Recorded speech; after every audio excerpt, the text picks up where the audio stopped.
నేను ఒక విషయం అడుగుతా, చెప్తావా? ఏందన్నా?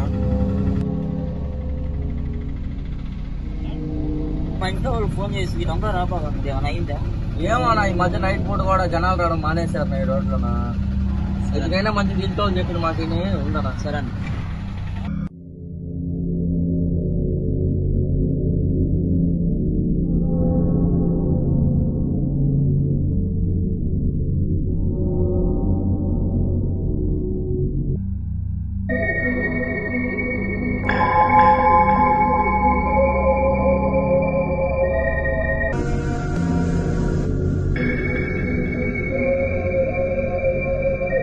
హాయ్ ఫ్రెండ్స్, చూసారుగా ఈ అబ్బాయికి తర్వాత ఏమైందో తెలుసుకోవాలనుకుంటున్నారా? అయితే కింద డిస్క్రిప్షన్ లో ఉన్న ఫుల్ వీడియో యొక్క లింక్ ని ఓపెన్ చేసి మా యూట్యూబ్ ఛానల్ సబ్స్క్రైబ్ చేసుకుని చూసేయండి. Thank you.